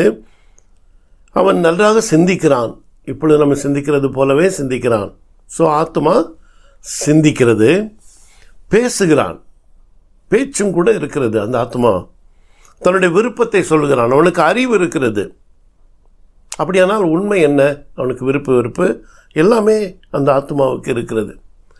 அப்படியானால் உண்மை என்னவென்று சொன்னால், நம்முடைய சரீரத்துக்கு நம்முடைய சரீரத்துக்கு நம்ம நினைக்கிறபடி இந்த உணர்ச்சிகள், இந்த அறிவு, இந்த வெறுப்பு இதெல்லாம் இல்லை. ஆத்மாவுக்கு தான் இருக்குது. நமக்குள்ளே இருக்கிற ஆத்மாவுக்கு இந்த உணர்ச்சிகள் இவைகளெல்லாம் இருக்குது. அது நம்முடைய சரீரத்தின் மூலமாக அது வெளிப்படுகிறது என்று தான் நாம் இதை புரிந்து கொள்ள முடியும். ஆகவே ஆத்மாவின் செயல்பாடு தான் இன்றைக்கு நம்முடைய சரீரத்தில் நாம் காண்கின்ற காரியங்கள். சரீரம் மூலமாக வெளிப்படுகிறதை நாம் காண்கிறோம். நமக்குள் இருக்கிற இந்த ஆத்மா தான் நம்மை வாழ வைக்கிறது. உன் ஆத்மா வாழ்கிறது போல நீ எல்லாவற்றிலும் வாழ்ந்து சுகமாக இருக்கும்படி வேண்டுகிறேன் என்று சொல்லி நாம் அந்த வசனத்தை நாம் வாசித்தோம். நம்முடைய ஆத்மா எப்படி இருக்கிறதோ அப்படித்தான் நம்முடைய வாழ்க்கையும் இருக்கும். நன்றாக கவனியுங்கள். நம்முடைய ஆத்மா எப்படி இருக்கிறதோ அப்படி தான் நம்முடைய வாழ்க்கையின் நிலையும் இருக்கும். ஆனால் மனுஷர்கள் என்ன செய்கிறார்கள்? பொதுவாக அவங்க சரீரத்துக்கு ரொம்ப முக்கியத்துவம் கொடுப்பாங்க, ரொம்ப அக்கறை எடுத்துக்கொள்வார்கள். ஆத்மாவை பற்றி நினைத்து பார்க்கிறதே இல்லை. இதான பொதுவாக எல்லாரும் செய்கிறது. இந்த சரீரத்துக்கு நல்ல ஆகாரம் கொடுப்பாங்க, நல்ல பேணி பாதுகாப்பார்கள். இதெல்லாம் நல்லது, இவங்கெல்லாம் செய்யணும். சரீரத்துக்கு நல்ல ஆகாரம் கொடுக்கணும், நல்லா உடுத்தணும், எல்லாம் செய்கிறதெல்லாம் நல்லது. நேற்றைய தினத்தில் நான் ஒரு டாக்டரிடமிருந்து அடிக்கடி சின்ன சின்ன குறுஞ்செய்திகள் வரும். நல்ல பிரயோஜனமான நிறைய காரியங்களை அவர் அனுப்பி தருவார். அவர் அந்த டாக்டர் நேற்று தினத்தில் அவர் சொன்ன காரியம் என்னன்னு சொன்னால், நம்ம முக்கியமான 2 காரியங்களுக்கு நம்ம வாழ்க்கையில் நாம் முக்கியத்துவம் கொடுக்க வேண்டும் என்று சொல்லி அவர் சொன்னார். அந்த 2 காரியங்கள் என்ன அப்படின்னா, முதலாவது நம்முடைய சரீரத்தினுடைய சுகத்துக்கான, அதாவது உடல் நலன் சார்ந்த காரியங்களுக்கு நாம் முக்கியத்துவம் கொடுக்க வேண்டும். 2வது நேரத்துக்கு அடுத்த காரியத்தில் ப்ரையாரிட்டைஸ் பண்ணுவது, மற்ற காரியங்கள் எல்லாவற்றையும் அந்த டைம் கண்ட்ரோல் என்று சொல்வார்கள். இந்த 2 காரியத்தையும் நம்ம வாழ்க்கையில் கடைபிடிப்போம் என்று சொன்னால், பார்த்துக்கொள்வோம் என்று சொன்னால், நம்முடைய வாழ்க்கை நல்ல ஒரு வாழ்க்கையாக இருக்கும் என்று சொன்னார். ஆக இதை பார்க்கும்போது இவைகளெல்லாம் உலக பிரகாரமான காரியங்கள், அவைகளை நாம் தவிர்க்க முடியாது. ஆனால் சரீரத்தை பேணி காப்பது எவ்வளவு அவசியமோ அதிலும் மேலான அவசியமான ஒரு காரியம், நம்ம வாழ்வு சுகித்திருக்க வேண்டும் என்று சொன்னால், நாம் நன்றாக வாழ்ந்திருக்க வேண்டும் என்று சொன்னால், நம்முடைய ஆத்துமா அது செழிப்புள்ளதாக இருக்க வேண்டும். பிரைஸ் தி லார்ட், அல்லேலூயா. அந்த ஆத்மா வாழ்ந்திருக்குன்னு சொன்னால் நம்ம எல்லாவற்றிலும் வாழ்ந்து சுகமாக இருப்போம் என்று வேதம் சொல்கிற இந்த காரியத்தை நம்ம ஒருபோதும் மறந்து போகக்கூடாது. உன் ஆத்மா வாழ்கிறது போல நீ எல்லாவற்றிலும் வாழ்ந்து சுகமாக இருப்பார். அப்போது இந்த சரீரத்துக்கு எவ்வளவு இந்த ஆகாரமற்ற காரியங்கள் அவசியமோ அதுபோலவே நம்முடைய ஆத்மாவுக்கும் ஆகாரம் அவசியம். ஆத்மாவுக்கும் நம்ம ஹெல்த்தி ஃபுட்டு கொடுக்கணும். பிரைஸ் தி லார்ட், அல்லேலூயா. எரேமியா சொல்கிறார், இந்த ஹெல்த்தி ஃபுட் என்ன அப்படின்னா, ஆண்டவருடைய வசனங்கள் தான் இந்த ஆத்மாவை செழிப்பாக்கும். பிரைஸ் தி லார்ட், அல்லேலூயா. வேறு ஒன்றும் இந்த ஆத்மாவை பெருசாக செழிப்பாக்கிறாது. ஆனால் ஆண்டவருடைய இந்த வார்த்தைகள் இருக்குது தெரியுமா, இந்த வேதத்தினுடைய வார்த்தைகள், இந்த வசனங்கள் தான் ஆண்டவருடைய இந்த வார்த்தைகள் நம்முடைய ஆத்மாவை அது செழிப்பாக்கும். ஸோ நம்முடைய ஆத்மாவுக்கு ஹெல்த்தி ஃபுட் அவசியம். எரேமியா சொல்கிறார், உம்முடைய வார்த்தைகளை நான் உட்கொண்டேன் என்று சொல்கிறார். வாசிக்கலாம், எரேமியா 15:16. உம்முடைய வார்த்தைகள் கிடைத்தவுடனே அவைகளை உட்கொண்டேன். உம்முடைய வார்த்தைகள் எனக்கு சந்தோஷமும் என் இருதயத்துக்கு மகிழ்ச்சியுமாக இருந்தது. சேனைகளின் தேவனாகிய கர்த்தாவே, உம்முடைய நாமம் எனக்கு தரிக்கப்பட்டிருக்கிறது. ஐ டிட் ஏட் தம். உம்முடைய வார்த்தைகளை நான் உட்கொண்டேன் என்று சொல்லி எரேமியா சொல்கிறார். உபாகமத்தின் புஸ்தகம் 8ஆம் அதிகாரம் 3ஆம் வசனத்தை வாசிக்கிறேன். அவர் உன்னை சிறுமைப்படுத்தி உன்னை பசியினால் வருத்தி, மனுஷன் அப்பத்தினால் மாத்திரமல்ல கர்த்தருடைய வாயிலிருந்து புறப்படுகிற ஒவ்வொரு வார்த்தையினாலும் பிழைப்பான் என்பதை நான் உணர்த்தும்படிக்கு நீ உன் பிதாக்களும் அறியாதிருந்த மன்னாவினால் உன்னை போஷித்தார். கர்த்தருடைய வார்த்தைகள், மனுஷன் அப்பத்தினால் மாத்திரம் அல்ல, கர்த்தருடைய வார்த்தையினாலும் அவன் பிழைப்பான் அப்படின்னு சொன்னால், கர்த்தருடைய வார்த்தை உன் ஆத்மாவை செழிப்பாக்கும்போது அதனால் உனக்கு பிழைப்பு உண்டாகும். ஆமென், க்ளோரி டு காட். இந்த ஆண்டவருடைய வசனங்கள் என்ன செய்யும் அப்படின்னு சொன்னால், நம்முடைய இருதயத்துக்குள்ளே அது கிரியை நடப்பிக்கும். நம்முடைய சிந்தை மண்டலத்தை அது மாற்றும். நம்முடைய சிந்தைகளை அந்த ஆண்டவருடைய வசனங்கள் அது மாற்றும். இந்த வசனத்தின் மீது ஒரு வாஞ்சையும் தாகமும் இருக்கும் என்று சொன்னால் நம்முடைய ஆத்மா அது புஷ்டியாக மாறிக்கொண்டே இருக்கும். அல்லேலூயா. இந்த வார்த்தைகள் பிரசங்கிக்கப்படும் போது நமக்கு ஆர்வம் இருக்குதா? இந்த வேத வசனத்தை வாசிக்கும்போது தியானிக்கும்போது அதில் நமக்கு ஒரு ஆர்வம் இருக்குதா? அல்லது ஒரு கடமைக்காக வந்து நம்ம பிரசங்கத்தை கேட்கிறோமா, வேதத்தை வாசிக்கிறோமா அப்படின்னு சொல்லி நம்ம யோசிக்கணும். அநேகருக்கு என்னன்னு சொன்னால், சர்ச்சில் வந்து வர்ஷிப் மியூசிக் இதெல்லாம் ரொம்ப பிடிக்கும், ரொம்ப உற்சாகமாக அதில் பார்ட்டிசிபேட் பண்ணுவாங்க. அந்த வர்ஷிப் டைம் முடிஞ்சு அதுக்கப்புறம் பிரசங்கம் ஆரம்பித்தாச்சுன்னா எல்லாரையும் சொல்லலைன்னா சில ஆட்கள், நம்முடைய சபையில் அப்படிலாம் யாரும் இல்லை, கர்த்தருக்கு ஸ்தோத்திரம். அல்லேலூயா. சில இடங்களில் பார்த்தாச்சுன்னா சிலர் என்ன பண்ணுவாங்க அப்படின்னா, பிரசங்கம் ஆரம்பித்த உடனே அப்படியே டல்லாகிடுவாங்க. அப்படி சில பேர் தூங்கிடுவாங்க. பாஸ்டர் நீங்கள் பிளேடு போட்டிங்கன்னா நாங்கள் எப்படி தூங்காமல் இருக்குதுன்னு கேட்குறீங்களா? அப்படிலாம் ஒன்றும் இல்லை. அதான் ஒரு பாஸ்டர் இப்படி சொன்னார், சர்ச்சில் வந்து எப்போவுமே பிரியாணி கிடச்சிக்கிட்டே இருக்காது. அதை மெசேஜ் அவர் சொல்கிறார். எப்போவுமே அந்த பிரியாணியே இருக்காது. ஒவ்வொரு வாரமும் சில வாரங்களில் பழைய கஞ்சி கூட இருக்கும். அதையும் சாப்பிடணும், இதையும் சாப்பிடணும் அப்படின்னு சொல்லி அவர் சொன்னார். அதனால் இது வந்து மார்க் போட்டு போயிடக்கூடாது. மார்க் போட்டு சபையில் போயிடக்கூடாது. எந்த சூழ்நிலையிலும் ஆண்டவர் நம்மோடு கூட பேசுவார். அது எப்படிப்பட்ட செய்தியாக இருந்தாலும் ஆண்டவர் பேசுவார். கர்த்தருடைய ஊழியர்கள் மூலமாக ஏதாவது ஒரு இடத்துலாவது நம்மிடத்தில் ஆண்டவர் பேசுவார். அதனால் பிரசங்கத்துக்காக உற்சாகத்தோடு நம்ம வரணும். இன்றைக்கி ஆண்டவர் என்னோடு கூட என்ன பேச போகிறார், என்ன பேச போகிறார் அப்படின்னு சொல்லி உற்சாகத்தோடு வரணும். அது இல்லாமல் என்ன பண்ணோம் அப்படின்னா, இப்படி பிரசங்கம் பண்ணுறவங்கள உற்சாகப்படுத்தணும். அதெல்லாம் உங்களுக்கு சில பேர் நீங்கள் செய்கிறீங்க. பிரசங்கம் பண்ணுறவங்கள உற்சாகப்படுத்தும் போது அவங்க இன்னும் நல்லா ஆர்வத்தோடு கூட அவங்க பிரசங்கம் பண்ணுவாங்க. என்ன தான் நம்ம சில நேரத்தில் மாஞ்சி பிரசங்கம் பண்ணாலும் பல மணி நேரங்கள் ஆயத்தத்துக்காக செலவு பண்ணி மெசேஜ் வந்து டெலிவரி பண்ணி ஒரு திருப்தியாக நல்ல மெசேஜ் கொடுத்துட்டோன்னு சொல்லி வந்தாச்சுன்னா சில ஆட்களுக்கு வந்து அப்படியே வந்த மாதிரியே திரும்பி போவாங்க. மனசு கஷ்டமாக இருக்கும். ஊழியம் செஞ்சு பார்த்தா தான் இதெல்லாம் தெரியும். பிரசங்க ஊழியம் செஞ்சு பார்த்தா தான். ஆனால் சிலர் என்ன பண்ணுவாங்க அப்படின்னா, இப்போது கூட நான் அடிக்கடி பார்க்குறேன், சிலர் என்ன பண்ணுவாங்கன்னா, நல்ல மெசேஜ், நல்ல ஆண்டவர் அவங்களோட பேசினார், உற்சாகமாக இருந்துச்சுன்னா உடனே வாட்ஸ்அப்பில் மெசேஜ் அனுப்புவாங்க. பாஸ்டர், இன்றைக்கி மெசேஜ் எனக்கு ரொம்ப பிரயோஜனமாக இருந்துச்சு, ஆண்டவர் என்னோட பேசினா, நல்ல புதிய காரியங்களை கற்றுக்கொண்டேன் அப்படின்னு சொல்லி ஏதாவது ஒன்று மெசேஜ் அனுப்புவாங்க. அது பிரசங்கத்தை செய்கிறவர்களுக்கு அது ரொம்ப உற்சாகத்தை கொடுக்கிறதாக அது இருக்கும்.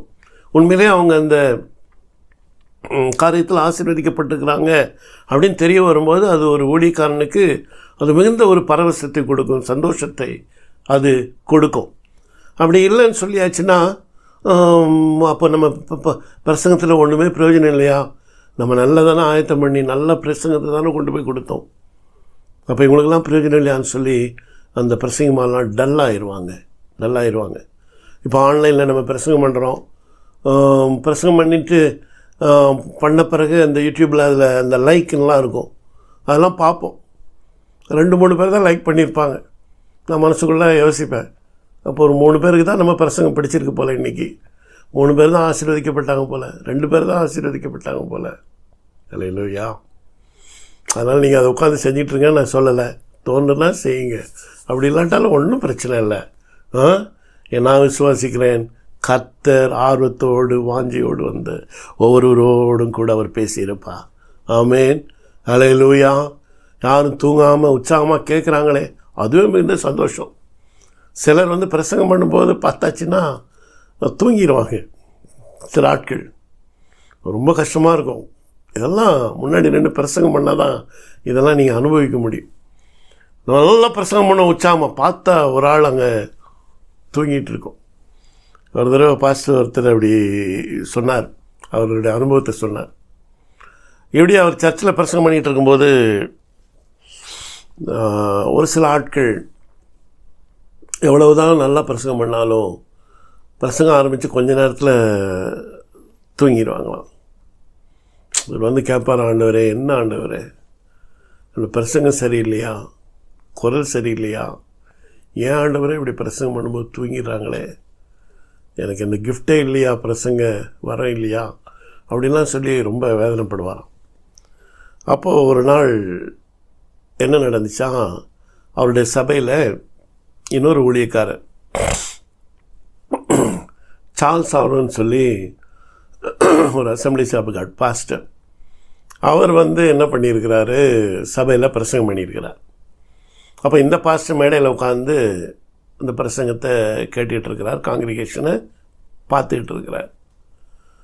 அவருடைய குரல்லாம் சும்மா அப்படியே கணீர்னு இருக்கும். இப்படிப்பட்ட ஒரு நல்ல டோன் அவருக்கு. அவர் பிரசங்கம் பண்ணிக்கிட்டு இருக்கிறார்.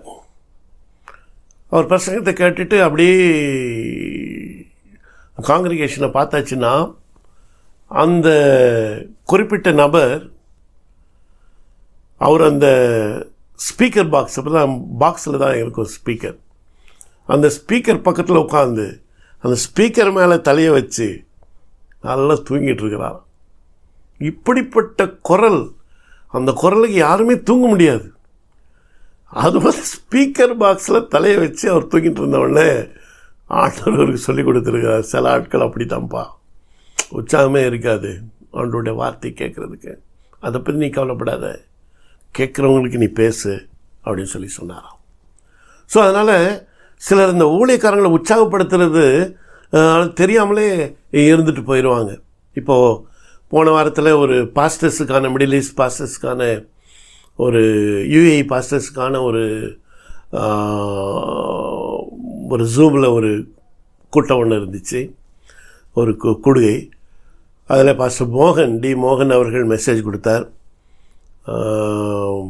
அந்த மெசேஜ் கொடுத்த அப்புறம் நான் என்ன பண்ணேன், அவருக்கு ஒரு மெசேஜ் அனுப்பிச்சேன். இன்றைக்கி எனக்கு ரொம்ப உற்சாகப்படுத்திச்சு, என்னை ஸ்ட்ரென்தன் பண்ணிச்சு உங்கள் மெசேஜ். உண்மைதான், பொய் சொல்லலை, அது உண்மைதான். என்னை நல்லா ஸ்ட்ரென்தன் பண்ணிச்சு உங்கள் மெசேஜ். நீங்கள் 1 மணி நேரம் மெசேஜில் எனக்கு ஒரு புது பலன் கிடைச்சிருக்குது அப்படின்னு சொல்லி ரொம்ப நன்றி அப்படின்னு சொல்லி அவருக்கு நான் மெசேஜ் அனுப்பினேன். அவர் ஒரு பெரிய ஊழியக்காரர், அவருடைய மெசேஜ் எது எடுத்தாலும் நல்லா தான் இருக்கும், சந்தேகமே இல்லை. ஆனால் அதை பார்க்கும்போது அவருக்கு அவ்வளோ சந்தோஷம். அல்லேலூயா, அல்லேலூயா. இப்படி ஆண்டவருடைய வார்த்தைகளை உற்சாகமாய் கேட்கிறது மாத்திரமல்ல, ஆண்டவருடைய வார்த்தைகளை பிரசங்கிக்கிறவர்களை உற்சாகப்படுத்துகிறதும் நம்முடைய கடமை. ஆமென், பிரைஸ் தி லார்ட், அல்லேலூயா, அல்லேலூயா. இது வாசிப்போம். ஏசாயா தீர்க்கதரிசி புஸ்தகம் 55ஆம் அதிகாரம் 2-3 வசனங்கள். நீங்கள் அப்பமல்லாததற்காக பணத்தையும் திருப்தி செய்யாத பொருளுக்காக உங்கள் பிரயாசத்தையும் செலவழிப்பானேன். நீங்கள் எனக்கு கவனமாய் செவி கொடுத்து நலமானதை சாப்பிடுங்கள், அப்பொழுது உங்கள் ஆத்துமா கொழுப்பான பதார்த்தத்தினால் மகிழ்ச்சியாகும். உங்கள் செவியை சாத்து என்னிடத்தில் வாருங்கள், கேளுங்கள், அப்பொழுது உங்கள் ஆத்துமா பிழைக்கும். கேளுங்கள், அப்பொழுது உங்கள் ஆத்துமா பிழைக்கும். ஆண்டவருடைய வசனம் அது சத்துள்ள பதார்த்தம். நம்முடைய ஆத்மாவுக்கு அது என்னது? சத்துள்ள பதார்த்தம். இந்த வசனத்தை புசிக்க புசிக்க நம்முடைய ஆத்மா புஷ்டி அடையும், நல்ல ஸ்ட்ரென்தன் ஆகும். ஆமென், அல்லேலூயா. சந்தோஷமாக இருக்கா? ஆண்டவருடைய வசனங்கள் பிரசங்கிக்கப்படும் போதும் வாசிக்கும் போதும் அதை எடுக்க எடுக்க புசிக்க புசிக்க நம்முடைய ஆத்மா அது ஸ்ட்ரென்தன் ஆகும். நம்முடைய ஆத்மா செழிப்பாக நம்முடைய வாழ்க்கையும் அது செழிப்பாக மாறும். உன் ஆத்மா வாழ்கிறதைப் போல நீ எல்லாவற்றிலும் வாழ்ந்து சுகமாக இருப்பாய். அப்போ ஆத்மா அது ஒரு ப்ராஸ்பரிட்டிக்கு ஒரு சீக்ரெட். அல்லேலூயா. நம்முடைய ஆத்மா அது ஒரு பாவர்ட்டி ஸ்டிக்கன் இருக்கக்கூடாது, அது ப்ராஸ்பரஸாக இருக்கணும். கர்த்தர் நம்மை தரித்திரத்துக்கு அழைக்கவில்லை, ஆண்டவர் நம்மை செழிப்பாய் ஆசீர்வாதமாய் இருக்க ஆண்டவர் நம்மை அழைத்திருக்கிறார். பிரைஸ் தி லார்ட், அல்லேலூயா. லூக்கா எழுதின சுவிசேஷம் 8ஆம் அதிகாரத்தை திருப்பிக் கொள்வோம். விதைக்கிறவன் ஒருவன் விதையை விதைக்க புறப்பட்டான். அவன் விதைக்கையில் சில விதை வழியருகே விழுந்து மிதி உண்டது. ஆகாயத்து பறவைகள் வந்து அதை பட்சித்து போட்டது. சில விதை கற்பாறையின் மேல் விழுந்தது. அது முளைத்த பின் அதிலே ஈரமில்லாததினால் உலர்ந்து போயிற்று. சில விதை முள்ளுள்ள இடங்களில் விழுந்தது. முள் கூட வளர்ந்து அதை நெருக்கி போட்டது. சில விதை நல்ல நிலத்தில் விழுந்தது. அது முளைத்து 100 பலன் கொடுத்தது என்றார். இவைகளை சொல்லி கேட்கிறதுக்கு காதுள்ளவன் கேட்க கடவன் என்று சத்தமிட்டு கூறினார். அப்பொழுது அவருடைய சீஷர்கள் இந்த ஓமையின் கருத்து என்னவென்று அவரிடத்தில் கேட்டார்கள். அதற்கு அவர், தேவனுடைய ராஜ்யத்தின் ரகசியங்களை அறியும்படிக்கு உங்களுக்கு அருளப்பட்டது, மற்றவர்களுக்கோ அவர்கள் கண்டும் காணாதவர்களாகவும் கேட்டும் உணராதவர்களாகவும் இருக்கத்தக்கதாக அவைகள் ஓமைகளாக சொல்லப்பட்டது. அந்த ஓமையின் கருத்தாவது, விதை தேவனுடைய வசனம். விதை தேவனுடைய வசனம். அது நல்ல நிலத்தில் விழும் என்று சொன்னால் அது 30, 60, 100 அது பலன் கொடுக்கும். ஆமேன். அல்லேலூயா. இந்த வசனம் நம்முடைய ஆத்மாவுக்கு அது பலன் கொடுக்கும். திரும்ப லூக்கா 8ஆம் அதிகாரம் 18ஆம் வசனம். ஆகையால் நீங்கள் கேட்கிற விதத்தை குறித்து கவனியுங்கள். உள்ளவனவனோ அவனுக்கு கொடுக்கப்படும், இல்லாதவனவனோ அவன் தனக்கு உண்டென்று நினைக்கிறதும் அவனிடத்திலிருந்து எடுத்துக்கொள்ளப்படும் என்றார். ஆதலால் நீங்கள் கேட்கிற விதத்தை குறித்து கவனியுங்கள். கேட்கிற விதம் என்று சொல்லி ஒன்று இருக்கிறது. கண்ட இடத்துல போய் கண்ட செய்தியை கேட்கக்கூடாது. சிலருக்கு இது ஒரு வியாதி மாதிரி.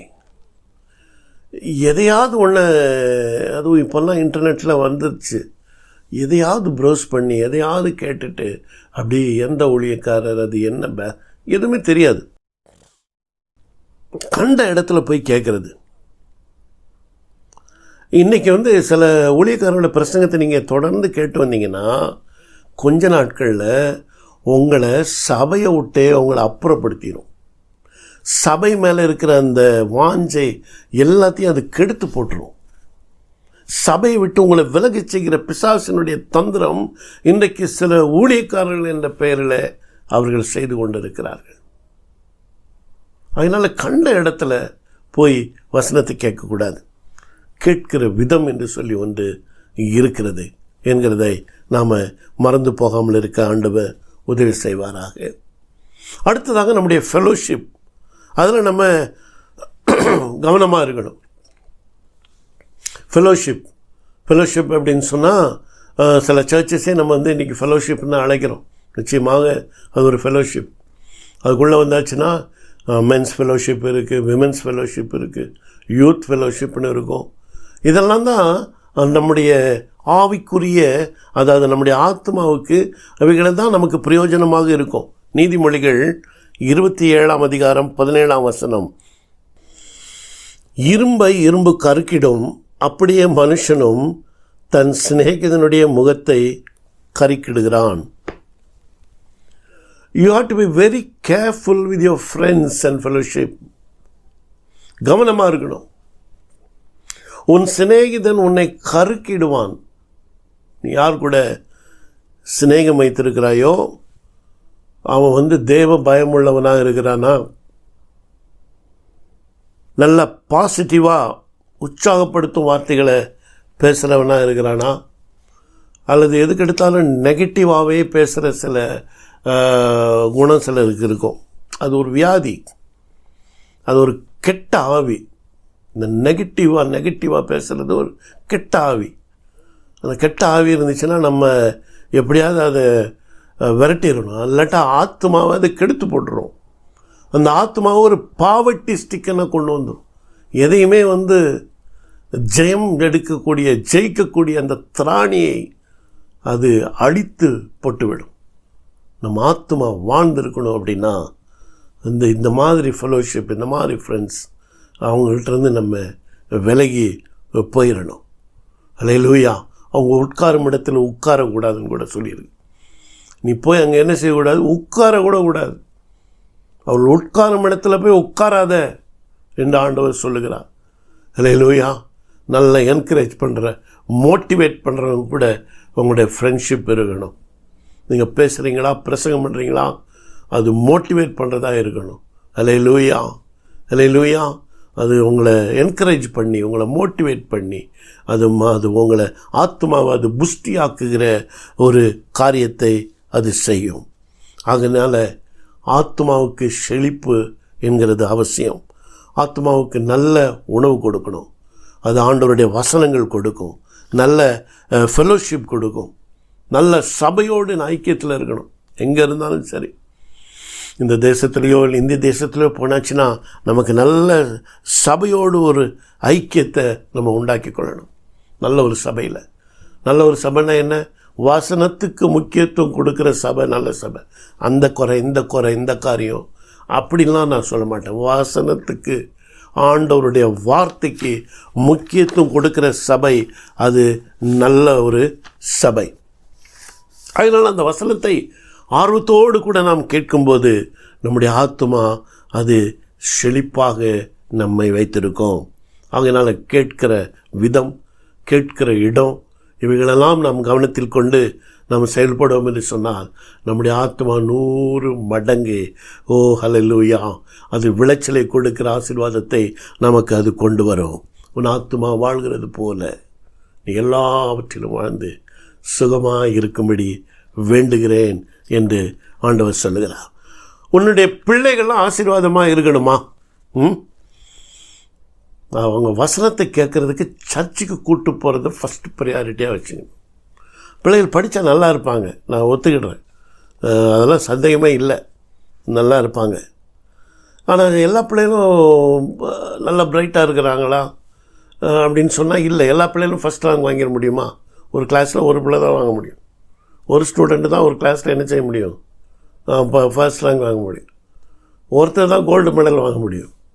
என்ன எல்லோரும் வாங்கிட முடியுமா? எல்லோரும் அதுக்கு ஆசைப்பட முடியுமா அப்படின்னாச்சுன்னா அதுக்கு கஷ்டம். எல்லோரும் பிரைட்டாக இருந்துட மாட்டாங்க. நம்மள மாதிரி தானே நம்ம பிள்ளை இருக்கோம். அல்லேலூயா. நான்லாம் ஒரு நாளும் என் பிள்ளைகளை படிப்பு காரியத்தில் நான் ஒரு நாளும் கோபப்பட்டதோ தண்டித்ததோ கிடையவே கிடையாது. ஏன்னா நம்மளே ஒரு ஆவரேஜ் தான், ஆவரேஜ் என்ன, பிலோ ஆவரேஜ். அல்லேலூயா. அப்படி இருக்கும்போது நம்ம பிள்ளைகளை ரொம்ப நான் எதிர்பார்த்துருக்க முடியாது. கர்த்தர் அவர்களுக்கு கொடுக்குற ஞானத்தை கொண்டு அவளை ஆசீர்வதிப்பார். அது மாத்திரமல்ல, கர்த்தருடைய வசனம் அது பேதையை ஞானியாக்கும் என்று சொல்லப்பட்டிருக்கிறது. ஹல்லேலூயா. கர்த்தருடைய வேதம் அது என்ன செய்யுமா? பேதையை அது ஞானியாக்கும். இன்றைக்கி நம்மளாம் அப்படி தான் பேசிகிட்டு இருக்கிறோம். நம்மளாம் பேதை, நாங்களாம் ஒன்றும் தெரியாது. ஆனால் இன்றைக்கி நான் விட்டா, நான் பெருமைக்காக சொல்லலை, அவனுடைய நாமத்தின் மகிமைக்காக சொல்கிறேன். எவ்வளோ பெரிய ஆள்கிட்ட கொண்டு போய் என்னை உட்கார வைங்க, அமெரிக்கன் பிரசிடெண்ட்டாகவே இருக்கட்டுமே, நம்மால் அவங்க முன்னாடி உட்காந்து தைரியமாய் பேசக்கூடிய வார்த்தை வல்லமையை கர்த்தர் நமக்கு கொடுத்திருக்கிறார். அல்லேலூயா. அவங்க முன்னாடி உட்காந்து அவங்களையும் இம்ப்ரெஸ் பண்ண நம்மளால் முடியும். ஏன்னா பேதையை ஞானியாக்குகிற இந்த வேத வசனம் நமக்குள்ளே இருக்கிறது. ஆமீன் சொல்லுங்கள், தைரியமாக ஆமீன் சொல்லுங்கள். அல்லேலூயா, அல்லேலூயா. அதனால் உங்கள் பிள்ளைகளுக்கு நீங்கள் மற்ற காரியங்கள் டியூஷன் அது இதுன்னு சொல்லி ரொம்பலாம் கர்த்தருடைய வார்த்தையை கேட்பதற்கு சபைக்கு போகிறத அவங்கள நீங்கள் உற்சாகப்படுத்துங்க. நம்ம சபையில் அதெல்லாம் செய்கிறதுக்காக நான் ஆண்டவரை துதிக்கிறேன். எல்லா பிள்ளைகளும், நம்ம சபையில் உள்ள அத்தனை பிள்ளைகளும் நம்ம சண்டே கிளாஸில் பார்ட்டிசிபேட் பண்ணுறாங்க. அதற்காக சகோதர சகோதரிகள் ஊழியம் செய்கிறார்கள். நிச்சயமாகவே கர்த்தர் அவர்களை உயர்த்துவா. ஆமேன். கர்த்தர் உயர்த்துவா. படிப்பில் கொஞ்சம் டல்லாக இருந்தாலும் பரவாயில்ல, கர்த்தர் அதை காம்பன்சேட் பண்ணுவார். அவருக்கு தெரியும் என்ன செய்யணும்னு சொல்லி அவருக்கு தெரியும். முதலாவது தேவனுடைய ராஜ்யத்தையும் அவருடைய நீதியும் தேடுங்கள், அப்பொழுது எல்லாம் கூட கொடுக்கப்படும் என்று ஆண்டவர் சொல்லியிருக்கிறார். வார்த்தையை சொன்னவர் அவர் உண்மையுள்ளவர். எல்லாம் உங்களுக்கு கூட கொடுக்கப்படும். முதலாவது நம்ம பிள்ளைகளை நம்ம எல்லாம் தேவனுடைய ராஜ்யத்தை தேடணும். தேவனுடைய ராஜ்யத்தில் இருக்கிற ஆசீர்வாதங்களை எடுத்துக்கொள்ளணும். நம்முடைய ஆத்மா செழிப்பாக்குகிற ஒரு இடம் கர்த்தருடைய சபை. கர்த்தருடைய திருச்சபையில் வைத்து ஆண்டவர் நம்முடைய ஆத்மாவை புஷ்டியாக்கி கொண்டே இருப்பா. அல்லேலூயா. ஆகவே ஆண்டவர் சொல்லுகிறார், உன் ஆத்மா வாழ்கிறதை போல நீ எல்லாவற்றிலும் வாழ்ந்து சுகமாக இருப்பாயாக. Oh glory to God, glory to God. அல்லேலூயா, அல்லேலூயா. கடைசியாக சங்கீதங்களின் புஸ்தகம் 42ஆம் சங்கீதம் முதல் 2 வசனங்களை நான் வாசிக்கிறேன். மானானது நீரோடைகளை வாஞ்சித்து கதறுவது போல தேவனே, என் ஆத்துமா உம்மை வாஞ்சித்து கதறுகிறது. என் ஆத்துமா தேவன் மேல், ஜீவனுள்ள தேவன் மேலேயே தாகமாக இருக்கிறது. நான் எப்பொழுது தேவனுடைய சந்ததியில் வந்து நிற்பேன் என்று சொல்லி பக்தன் சொல்லுகிறார். தேவனே, என் ஆத்துமா உம்மை வாஞ்சித்து கதறுகிறது. என் ஆத்துமா ஜீவனுள்ள தேவன் மேல் தாகமாக இருக்கிறது. அல்லேலூயா. நம்முடைய தாகம் நம்முடைய ஆண்டவராகிய இயேசு, தேவனாகிய இயேசு, அவருடைய வார்த்தை. ஹல்லேலூயா. அது மேலே தாகமாக இருக்கணும்னு இருப்போன்னு சொன்னால் ஆண்டவன் நம்ம ஆத்மாவை புஷ்டிப்பாக்கி நம்ம ஆத்மாவை நித்தியமாக இயேசுவோடு இருக்கிற பாக்கியத்துக்கு நேராக நம்மை நடத்துவார். அதனால் இந்த ஆத்ம செழிப்பினால் நமக்கு இம்மையிலும் ஆசீர்வாதம், மறுமையிலும் ஆசீர்வாதம். இந்த ஆத்மா வாழ்கிறது போல எல்லாவற்றிலும் வாழ்ந்து சுகமாக இருக்கும்படி வேண்டுகிறேன். வான்கள் நீரோடை வாஞ்சித்து கதரும் போல் தேவனே, எந்தன் ஆத்துமாவும் வாஞ்சித்து கதருதே. மான்கள் நீரோடை வாஞ்சித்து கதரும் போல் தேவனே, எந்தன் ஆத்துமாவும் வாஞ்சித்து கதருதே. தஞ்சமே நீ, அடைக்கலம் நீ, கோட்டையும் நீ என்றும் காப்பி. தஞ்சமே நீ, அடைக்கலம் நீ, கோட்டையும் நீ என்றும் காப்பி. மான்கள் நீரோடை வாஞ்சித்து கதரும் போல் தேவனே, எந்தன் ஆத்துமா உம்மையே வாஞ்சித்து கதருதே. தேவன் மேல் ஆத்துமாவே தாகமாயிருக்கிறதே, தேவன் மேல் ஆத்துமாவே தாகமாயிருக்கிறதே. தேவனின் சந்நிதியில் நின்றிட ஆத்துமா வாஞ்சிக்குதே, தேவனின் சந்நிதியில் நின்றிட ஆத்துமா வாஞ்சிக்குதே. தஞ்சமே நீ, அடைக்கலம் நீ, கோட்டையும் நீ என்றும் காப்பி. தஞ்சமே நீ, அடைக்கலம் நீ, கோட்டையும் நீ என்றும் காப்பி. மான்கள் நீரோடை வாஞ்சித்து கதரும் போல் தேவனே, எந்தன் ஆத்துமாவும் உம்மையே வாஞ்சித்து கதருதே. ஆத்துமா கலங்குவதே, நேசரை நினைத்திடுவார். ஆத்துமா கலங்குவதே, நேசரை நினைத்திடுவார். அன்பரின் ரட்சிப்பினால் தினமும் துதித்து போற்றிடுவோம். அன்பரின் ரட்சிப்பினால் தினமும் துதித்து போற்றிடுவோம். தஞ்சமே நீ, அடைக்கலம் நீ, கோட்டையும் நீ என்றும் காப்பி. தஞ்சமே நீ, அடைக்கலம் நீ, கோட்டையும் நீ என்றும் காப்பி. மான்கள் நீரோடை வாஞ்சித்து கதரும் போ தேவனே, எந்தன் ஆத்துமாவும் உம்மையே வாஞ்சித்து கதருதே. யோர்தான் தேசத்திலும் எர்மோன் மலைகளிலும், யோர்தான் தேசத்திலும் எர்மோன் மலைகளிலும், சிறுமலைகளிலிருந்தும் உம்மை தினமும் நினைக்கின்றேன். சிறுமலைகளிலிருந்தும் உம்மை தினமும் நினைக்கின்றேன். தஞ்சமே நீ, அடைக்கலம் நீ, கோட்டையும் நீ என்றும் காப்பி. தஞ்சமே நீ, அடைக்கலம் நீ, கோட்டையும் நீ என்றும் காப்பி. மான்கள் நீரோடை வாஞ்சித்து கதரும் போல் தேவனே, எந்தன் ஆத்துமாவும் உம்மையே வாஞ்சித்து கதருதே. உங்கள் நீரோடை வாஞ்சித்து கதரும் போல் தேவனே எந்த ஆத்துமாவும் உம்மையே வாஞ்சித்து கதருதே. உன் ஆத்துமா வாழ்கிறது போல எல்லாவற்றிலும் வாழ்ந்து சுகமாக இருக்கும்படி வேண்டுகிறேன். உன்னுடைய ஆத்மா ஊட்டம் பெற பெற உன்னுடைய ஆசீர்வாதம் அது உயர்ந்து கொண்டே இருக்கும். ஹல்லேலூயா, ஹல்லேலூயா. ஆரோனின் கோலை போல அது துளிர் விட்டு பூ பூத்து கனிகளை கொடுக்கிறதாக இருக்கும். ஹல்லேலூயா. கர்த்தர் அப்படியாய் ஆசீர்வதிப்பார். இம்மையிலும் ஆசீர்வாதம், மறுமையிலும் ஆசீர்வாதம். ஆண்டவர் மீது வாஞ்சை, ஆண்டவருடைய வார்த்தையின் மீது வாஞ்சை, அது உன் ஆத்மாவை அது செழிப்பாக்கும் மகனே, அது செழிப்பாக்கும் மகளே.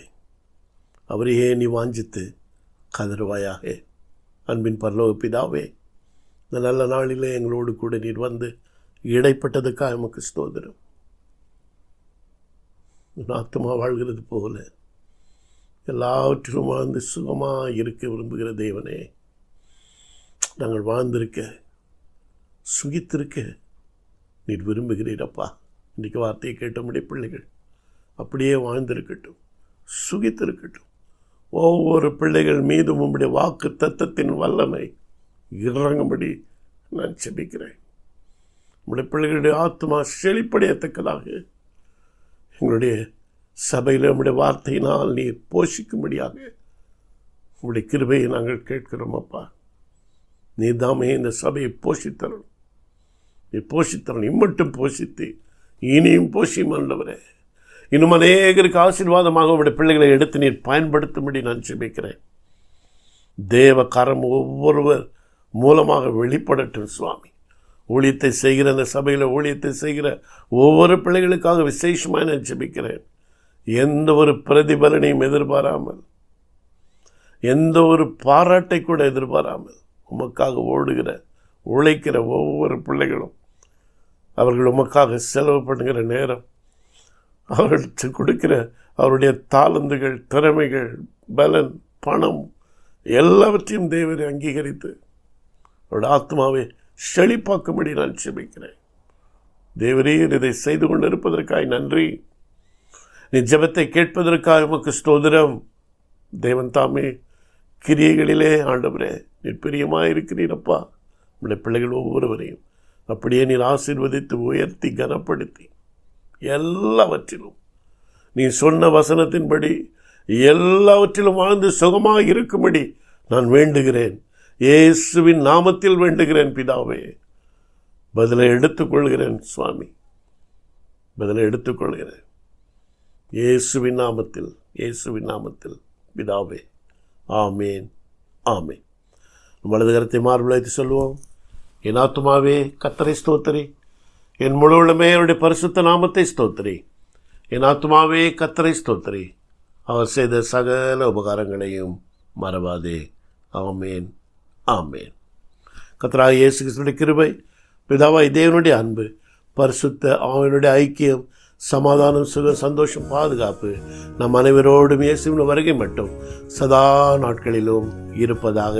எல்லாரும் ஆமேன் சொல்லுவோம். ஆமேன், ஆமேன். God bless you all. God bless you. வான்கள் நீரோடை வாஞ்சித்து கதரும் போல் தேவனே, எந்த ஆத்துமாவும் வாஞ்சித்து கதருதே.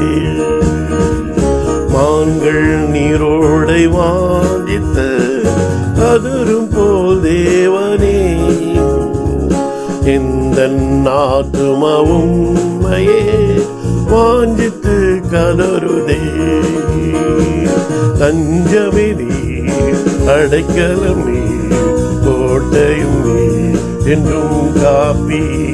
தஞ்சமே நீ, அடைக்கலம் நீ, கோட்டையும் நீ, என்றும் காப்பி.